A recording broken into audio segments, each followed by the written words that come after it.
Hola, ¿cómo están? Vamos a continuar con nuestro estudio del libro de Éxodo. Estamos ya en las partes finales del estudio de esta serie que empezamos. Y hoy vamos a empezar un estudio dividido en dos partes que cubre de los capítulos 25 hasta el 31 del libro del Éxodo, que se centran alrededor del tabernáculo. No sé si has escuchado de esto, ahorita lo vamos a explicar con mucho detalle. Hemos venido viendo a lo largo de esta serie diferentes tipos de leyes, de mandamientos, de ordenanzas que vemos en este libro, que no solo están en este libro, ¿no? De hecho, al Pentateuco, a los 5 primeros libros de la Biblia, también se le llama la ley o la ley de Moisés.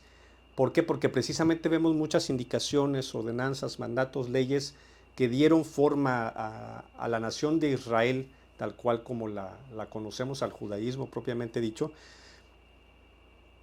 pero hemos visto y hemos distinguido la importancia de entender que hay diferentes tipos de leyes, no es estándar. Y hoy vamos a ver otro tipo de ley, otro tipo de mandamientos que también están ahí mezclados en la ley de Moisés, en estos 5 primeros libros, que muchos lo denominan la ley ceremonial. Y esto tiene que ver con una serie de mandamientos ordenados que les da Dios al pueblo de Israel sobre fiestas religiosas que tenían que realizar, la fiesta de los tabernáculos, la fiesta del Yom Kippur, la fiesta de las primicias, etcétera. También una serie de ordenanzas en cuanto a, por ejemplo, leyes de vestimenta, leyes de dieta, es decir, toda una serie de indicaciones que son diferentes, no eran leyes penales ni tampoco morales. Tenían el objetivo también de distinguir a Israel, de hacer que los judíos se vieran diferentes, los israelitas se vieran diferentes al resto de los pueblos. Pero hay otro significado mucho más potente, diría yo, y de alguna manera que es un mensaje como encriptado, como en código. Porque la ley ceremonial nos refleja dos grandes cosas. ¿Cuál es el problema del ser humano con Dios? Porque hay un problema severo del ser humano con Dios. Y cómo Dios lo va a resolver o lo resolvería en el futuro, ¿no? Pero esto está en código, repito, es como un rompecabezas que tú al unirlo, ¡pum!, queda completa la imagen, y esto solo se podía entender hasta siglos después, un milenio después cuando llegó Jesucristo, ¿no? Entonces por eso es fascinante el tema, porque es una especie de profecía en 3D que nos deja Dios. Hay otra cosa importante aquí, ahorita van a ver a qué me refiero, ya vamos entrando para darle contexto al tema.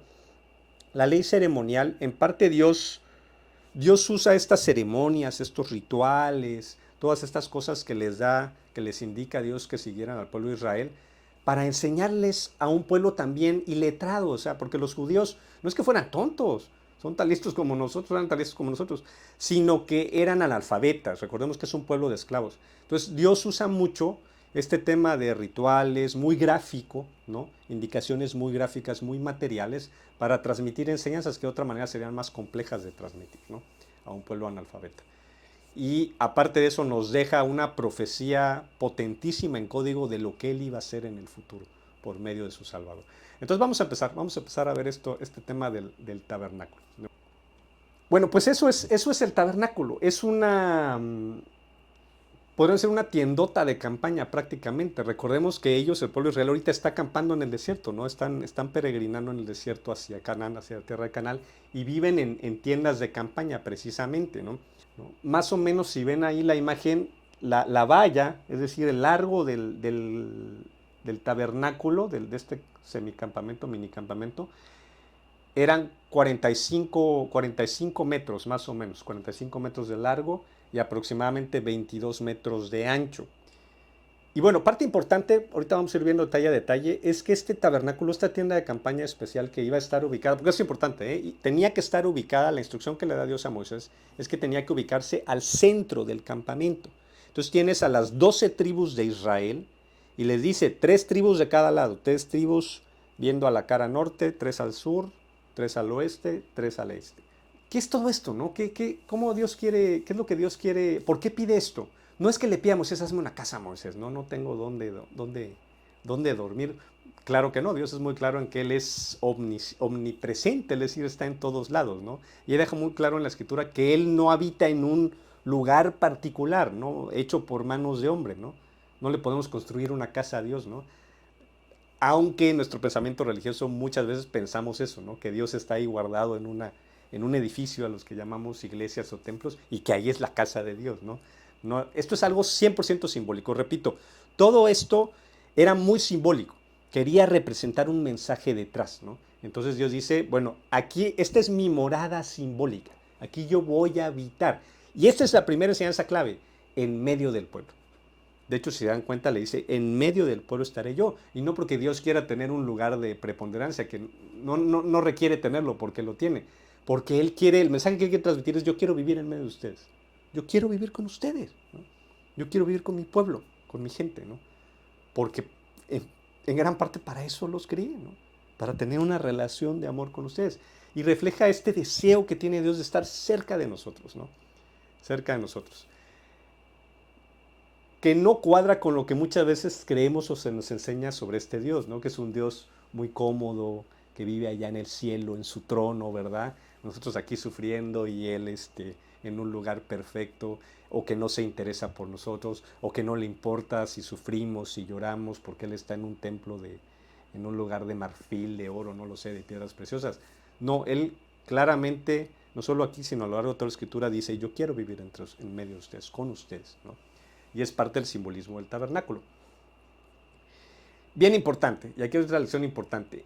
Solo los israelitas podían entrar al atrio del tabernáculo, a ese patio que ven ahí, al patio que se ve ahí. Solo israelitas, a pesar de que habían extranjeros viviendo en todo el campamento judío, porque se nos dice que muchos egipcios se fueron con los israelitas, después de ver los milagros que hace Dios, se van con ellos.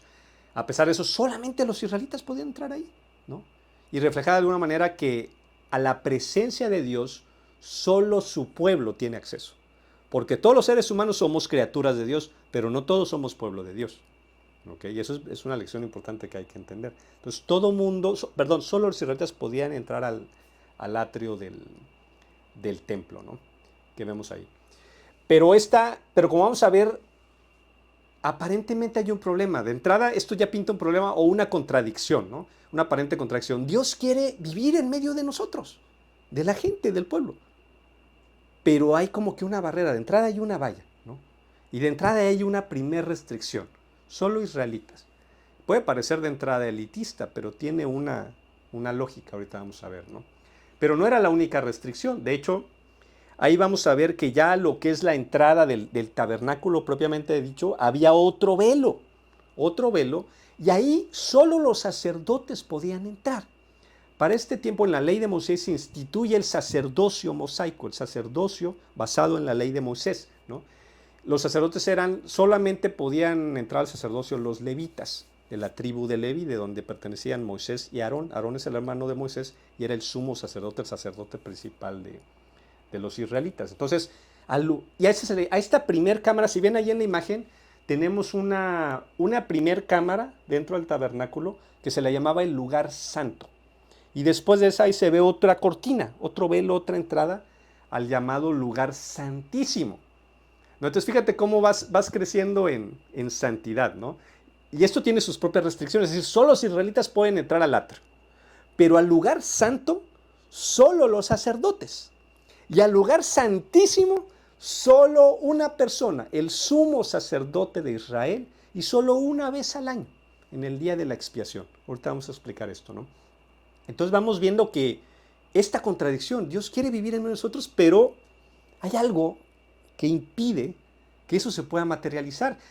Y ciertamente que no es algo que esté en Dios, porque sería contradictorio, ¿no? O sea, Dios quiere vivir con nosotros, pero luego no quieres, ¿no?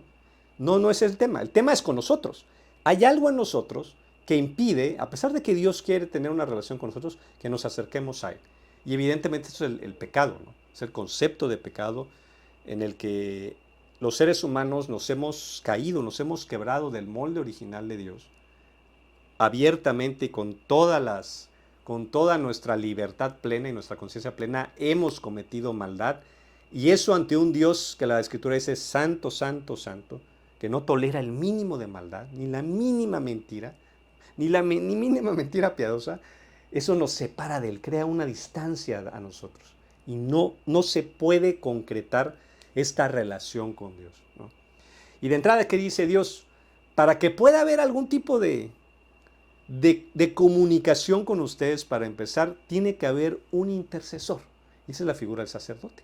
El sacerdote en el antiguo pacto, en el pacto mosaico basado en la ley de Moisés, es un intercesor, ¿no? Un mediador entre Dios y el pueblo. Y dice Dios, yo quiero estar en medio del pueblo, para que el pueblo se acerque a mí por medio de un intercesores, los sacerdotes, ¿no? Y vamos a ver que esto iba creciendo en restricción, ¿no? Mientras más cerca te vienes acercando a Dios, al lugar santo y luego al lugar santísimo, se va restringiendo el acceso, ¿no? Porque cada vez te acercas más a la presencia de Dios hasta que llega una sola persona, un solo intercesor entre Dios y los hombres, que era el sumo sacerdote de Israel. Y fíjate, incluso ellos, no es que los sacerdotes estuvieran libres de pecado, porque de otra manera ellos podrían entrar todos hasta el lugar santísimo, ante la mismísima presencia de Dios. No, nuevamente, es simbólico el sacerdocio, ¿eh? Esta labor de mediación, de intercesión, es simbólica. Trágicamente, en las iglesias, en la iglesia católica institucionalizado, el sacerdote es un intercesor válido entre Dios y los hombres, ¿no? Cosa que es simbólico en el antiguo pacto y que en el nuevo pacto ya no está. Porque en el nuevo pacto bajo el cual estamos nosotros ya no hay sacerdotes. Todos somos sacerdotes, dice la Escritura, en otro sentido, ¿no?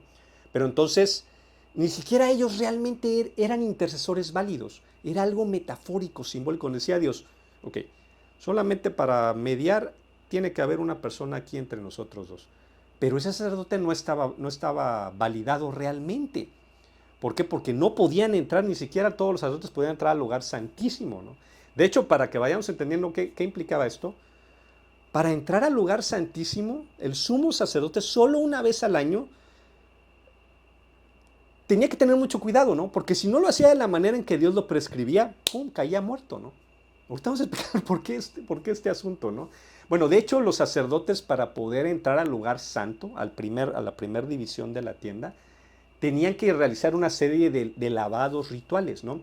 Si ven ahí, bueno, ahí vemos una imagen de un sacerdote realizando estos lavados rituales que simbolizaban que tú venías con problemas, venías sucio moralmente ante los ojos de un Dios santo, perfectamente santo, y que tenías que ser lavado para poder entrar a su presencia, ¿no? Entonces, cada vez que ellos quisieran entrar al lugar santo, era una limpieza ritual, se tenían que lavar manos y pies, o por ejemplo, cada vez que tuvieran que presentar ofrendas del pueblo ante Dios, también tenían que lavarse manos y pies, ¿no? Para poder entrar al lugar santo. Igual el sumo sacerdote, el único día al año que podía entrar al lugar santísimo, tenía que hacer dos lavados, ¿no?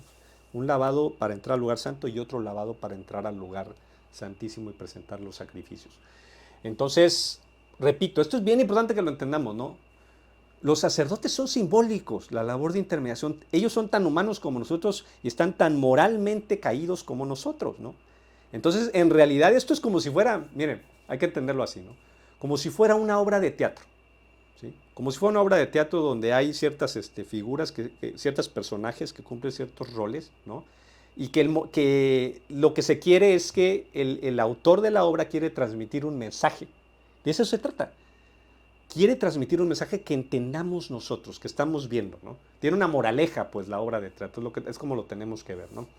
Entonces, bien importante entender esto, porque también esto va contra el pensamiento religioso que tenemos, ¿no? Fíjate, ellos se lavaban ritualmente, hacían un ritual para poder acercarse a la presencia de Dios, pero eso no quiere decir que estaban limpios por medio de un ritual.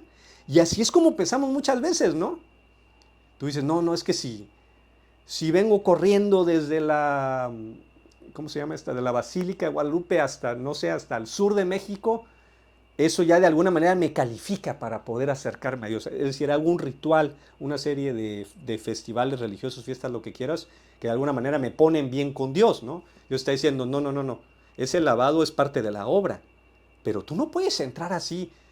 Si no es como yo lo digo, tú no puedes entrar. De hecho, si tú entras al lugar santísimo, aunque te hayas lavado, y no eres el sumo sacerdote, caes muerto.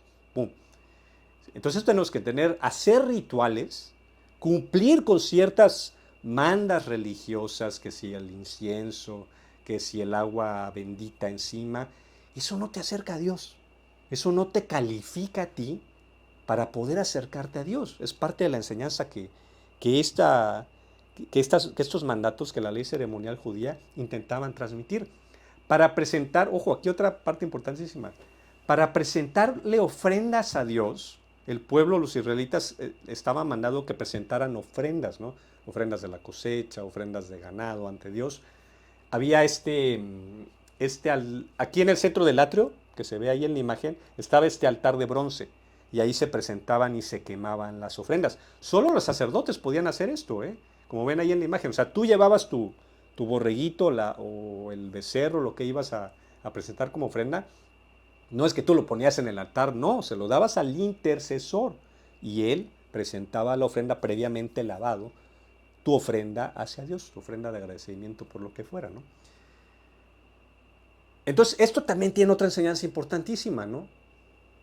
Tú y yo en la situación en la que estamos, no puedes, no puedes intentar por ti mismo agradar a Dios o quedar bien con Él. Aunque tengas la intención, yo quiero hacerle esto a Dios, yo quiero ofrecerle esto a Dios. Si no es de la manera correcta como Él dice y por medio de un intercesor, tu ofrenda no pasa. Así de sencillo. Es más, ni te acercas, ¿no? Si no puedes entrar al lugar santísimo, ni tú puedes tener comunicación con Dios, pues aunque traigas 1000 borregos, ¿no? Aunque le traigas una limosnota al sacerdote o al pastor, si no es de la manera como Dios lo estableció, tu ofrenda no llega a Dios. Eso es parte de la obra de teatro, la moraleja que nos quiere dejar aquí, ¿no? Y esto es parte del pensamiento religioso que tenemos muy engranado, muy cimentado los seres humanos. Un día, y no me olvido de esto, tomé un taxi y el taxista voy platicando, y se da la plática, ¿no? Y le empiezo a rascar ahí para hablarle sobre, intentar compartirle el mensaje del Evangelio. Y pues clásico, ¿no? Normalmente siempre primero, pum, la barrera, ¿no? Y me dice, no, sí, yo estoy bien con Dios, ¿no? No, sí, re bien, ¿no? Yo estoy bien con Dios. Le digo, ¿y por qué estás bien con Dios? Y me dice él, porque yo le pinto cuadros. Yo le pinto cuadros bien bonitos. Le he pintado cuadros de la Última Cena, de la Paloma, del Espíritu Santo. Y yo le digo, ok, bueno, pero a ti quién te dijo que eso es lo que Dios quiere de ti para que tú estés bien con Él. ¿O de dónde lo sacaste? Porque es muy arriesgado, le digo. Es muy arriesgado porque imagínate, el día que te mueras y que vayas a la presencia de Dios para rendir cuentas y estar cara a cara con Él. Y si ahí te dice que a Él nunca le llegaron tus cuadros porque no tenías permitido acercarte a Él. O porque lo que Él no quería no necesita cuadros, ¿no? Y si te dice que nada de eso valió, ¿te vas a jugar tu alma? ¿Te vas a jugar tu alma eterna? ¿Tu destino eterno? A un volado que tú lo sacaste, ¿no? De tu mente, de tu idea, porque hasta donde yo sé no hay nada en la escritura, en la palabra de Dios que diga que Él quiere que le pintes cuadros o que le traigas flores o que le traigas, o que le prendas una vela, no lo sé. No hay nada ahí que diga que eso te hace estar bien con Dios. Bien peligroso, que mantengamos ese tipo de pensamiento. Entonces, vuelvo a repetir, todo esto pinta una serie de restricciones con Dios en esta incongruencia de que Él quiere estar con nosotros, que quiere relacionarse con nosotros, pero no se puede. Y no se puede si no es por medio de alguien, ¿no? Aunque tengas la actitud correcta, aunque digas tú, yo le quiero presentar una ofrenda, un regalo. Es delicado el asunto y tenemos que entenderlo, ¿no? Ahí pueden ver que lo que era la tienda, el tabernáculo en sí, estaba, ¿cómo se dice? Había varias capas de telas, ¿no? Y tenían que ser telas esto es otro punto importante y otra lección, ¿eh? Si tú lees Éxodo capítulo 25 al 31 y otros pasajes, por ejemplo, de Levítico, el detalle es exagerado. Y le vas a poner estos dibujitos y de esta tela, de este color, de esta medida. La primera tela era de colores grabada, la segunda tenía que ser de pelo de cabra, la tercera de pieles teñidas de rojo con piel de carnero y la cuarta piel de tejón. Pero bueno, así era. Y parte de lo que esto provocaba es que estuviera completamente oscuro adentro del tabernáculo. Y lo que permitía que se viera en medio de la oscuridad era la menora. El típico calendario, ¿cómo se dice? Candelabro israelita de siete brazos, que bueno, simbolizaba que Dios es luz, ¿no? Que en la presencia de Dios hay luz, ¿no? Y que Él ilumina al mundo, ¿no? Teníamos adentro, esto es en el lugar santo, ¿eh? En el lugar santo, en el primer apartado del tabernáculo, ya dentro de él, también estaba la mesa de los panes de la proposición. Aquí siempre tenían que haber panes sin levadura, ¿no?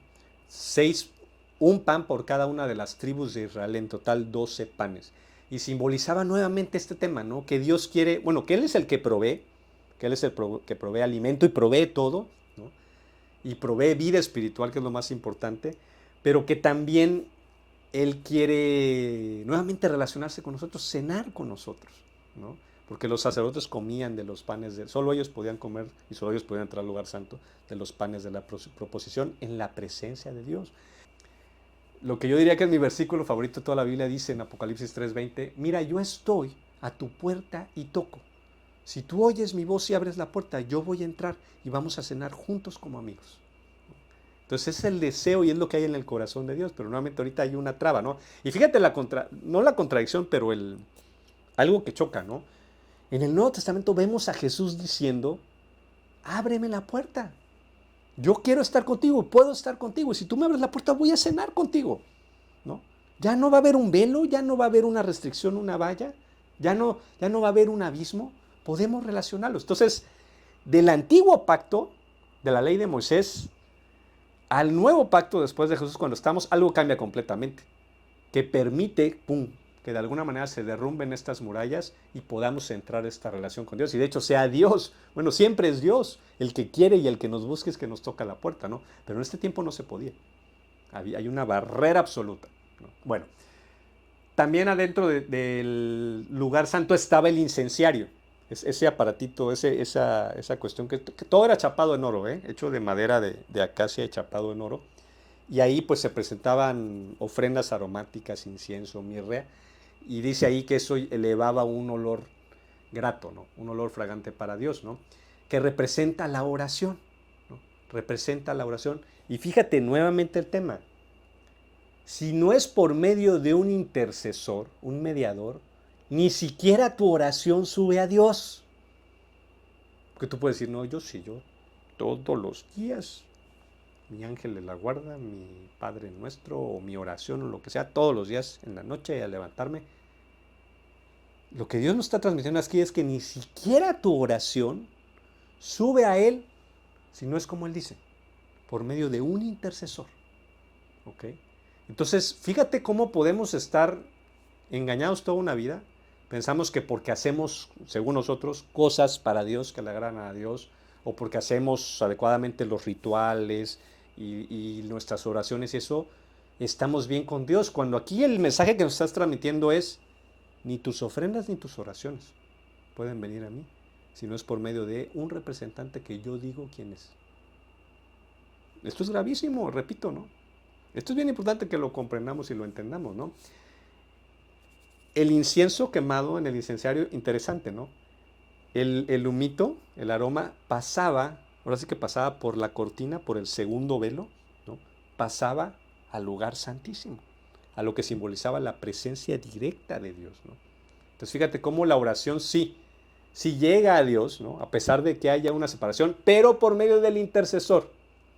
O sea, si tú estás afuera del campamento orando a Dios en esta obra de teatro, la moraleja es, no llega. Solamente las que son presentadas por medio de la intercesión pasan al lugar santísimo, a la presencia de Dios.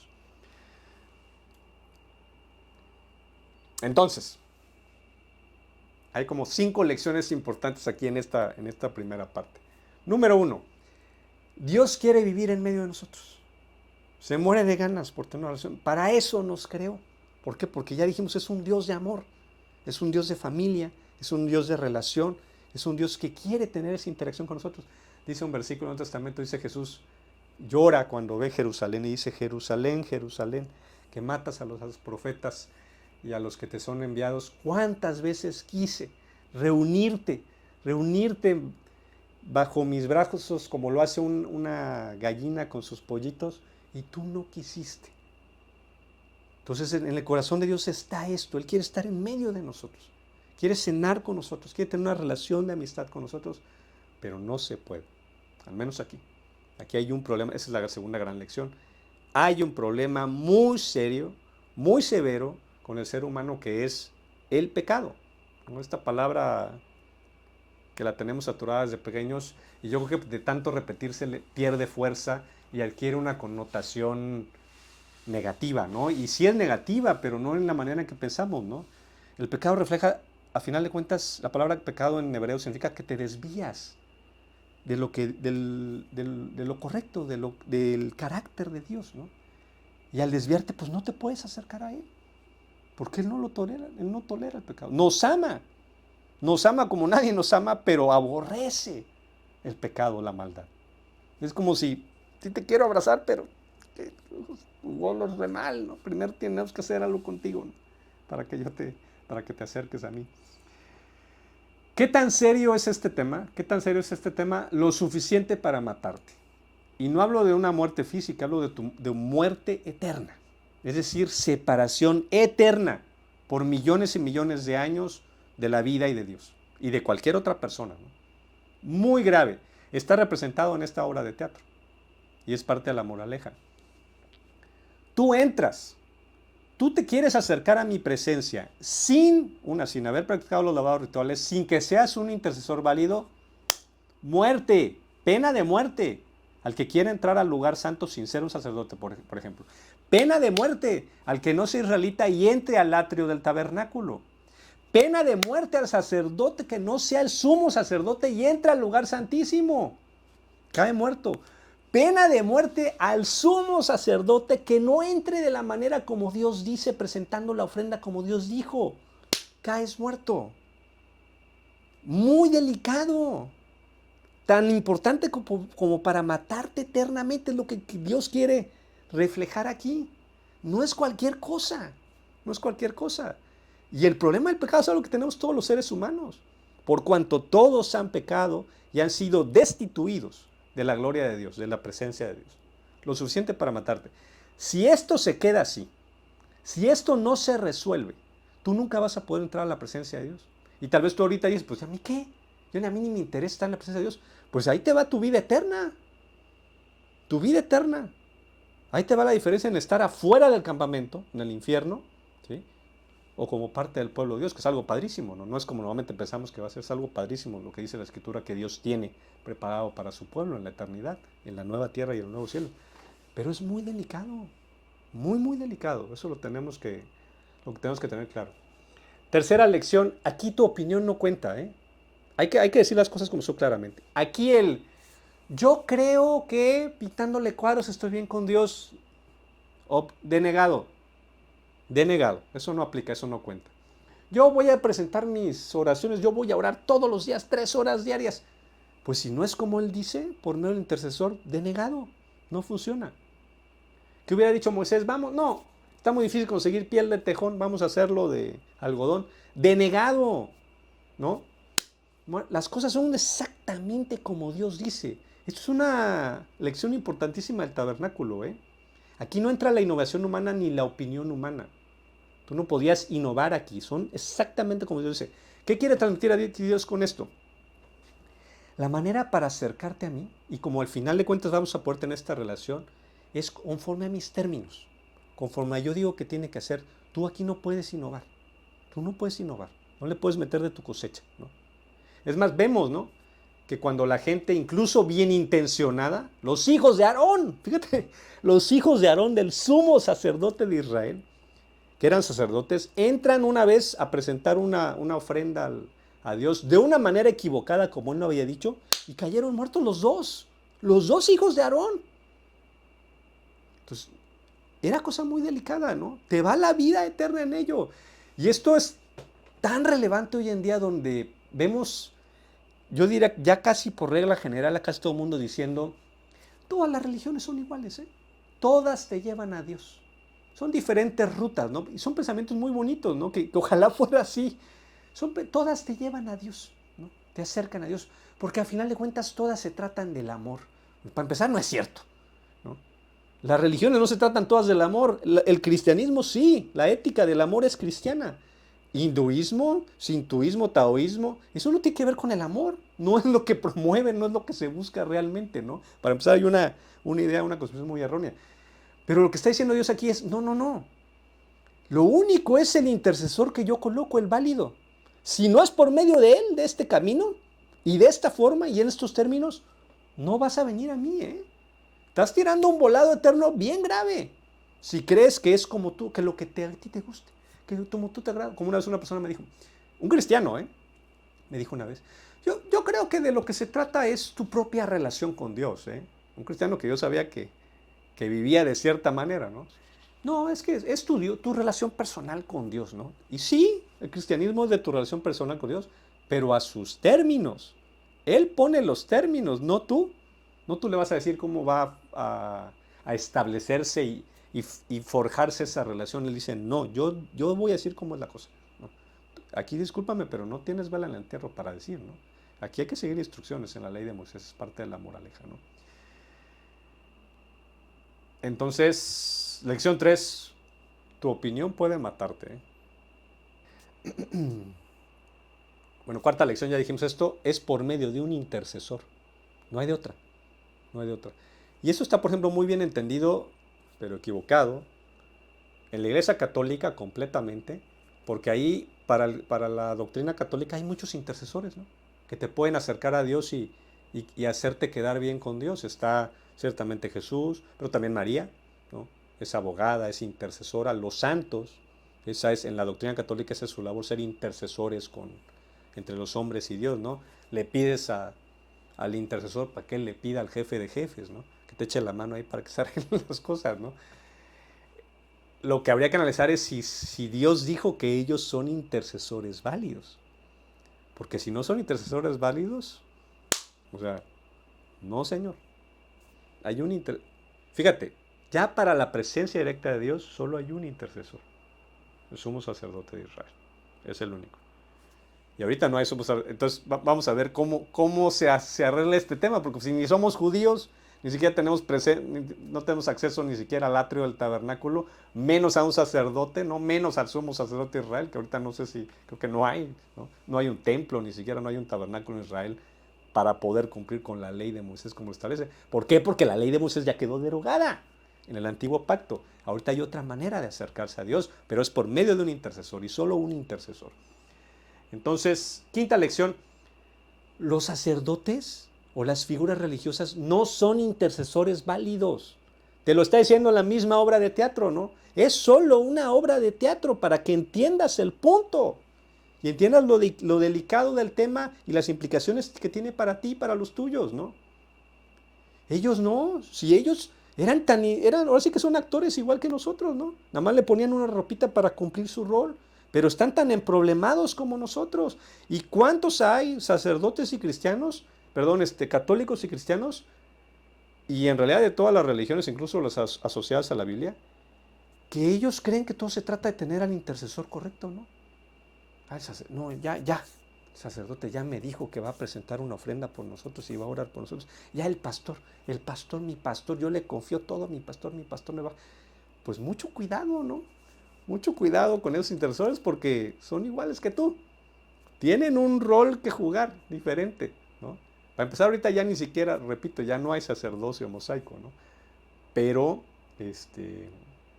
ellos no han resuelto este tema. Tan necesitados están ellos de poder resolver esta situación con Dios como tú y como yo, ¿eh? Eso hay que entenderlo también. Bueno, nos vamos a quedar hasta ahí sin resolver el tema realmente, ¿no? Y bueno, para dejar una avanzada, yo creo que ya vas viendo por dónde va la escritura con esto. Obviamente que el único intercesor válido, cuando vamos a estudiar la siguiente sesión, pues es Jesucristo. De alguna manera Él reúne las condiciones para ser intercesor válido y Él va a quedar más claro la siguiente sesión, ¿no? Y Él es el que permite de alguna manera que todo el pueblo de Dios, ya ni siquiera solo Israel, sino todas las naciones que quieran, puedan entrar a esta relación con Dios, puedan comer de los panes de la proposición y cenar con Dios y cenar con Jesucristo y puedan tener comunicación directa vía la oración con Él, que sea escuchada incluso antes de que la pronuncies, ¿no? Y presentar tus ofrendas espirituales a Dios y que sean aceptadas y recibidas por el mismísimo Rey del Universo. Entonces vamos a ver cómo se resuelve el drama que está siendo representado aquí. Vamos a dejarla hasta ahí. Les invito a que se suscriban para que puedan tener, para que les puedan estar llegando ahí las notificaciones de los videos nuevos, y que lo compartas. Si te nace compartirlo con una persona que te haya llegado a la mente en particular, compárteselo. Que Dios los bendiga, cuídense mucho.